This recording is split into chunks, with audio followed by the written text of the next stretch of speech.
Friends, ఇది chicken pakodi కలిపి ఉంచానని చెప్పాను కదా, ఫ్రిడ్జ్ లో పెట్టేశాను. పెట్టిన తర్వాత మళ్ళీ 2 hours తర్వాత తీసాను అనమాట చికెన్ పకోడీ వేయడానికి.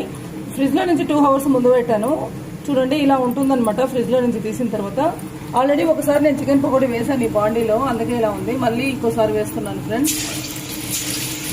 ఫస్ట్ టైం నేను వీడియో తీయడం మర్చిపోయాను, మళ్ళీ ఇప్పుడు గుర్తొచ్చింది అనమాట. అయ్యో, చికెన్ పకోడీ పెడతాం కదా ఆ రోజు, వీడియో తీయకుండానే వేసేస్తాము అని చెప్పేసి మళ్ళీ ఇప్పుడు చేస్తున్నాను నేను. ఇలా వేసేసుకోవాలి. వేసిన తర్వాత అంటే నూనె బాగా వేడవ్వాలి ఫ్రెండ్స్. వేడవకుండా వేసామంటే మొత్తం ఉదురుగా ఇట్లా వచ్చేస్తుంది, విడిపోయినట్టు. ఫ్రెండ్స్ చూడండి, కొంతసేపు అయిన తర్వాత ఇలా వెనకకు తిప్పుకోవాలి. వేడి నూనెలో వేయాలి బాగా, లేకపోతే మొత్తం అంటుకుపోయినట్టు అయిపోతుంది.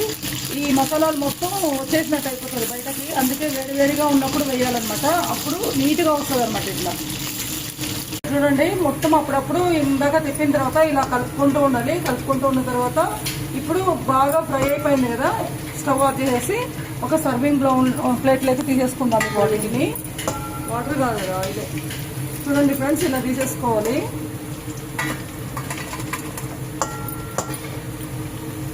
చూడండి, మనకి ఎంతో నోరూరించే చికెన్ పకోడీ క్రిస్పీగా మనకు రెడీ అయిపోయింది.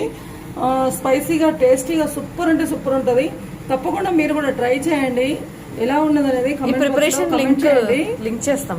ఈ ప్రిపరేషన్ వీడియో లింక్ చేస్తాం అనమాట.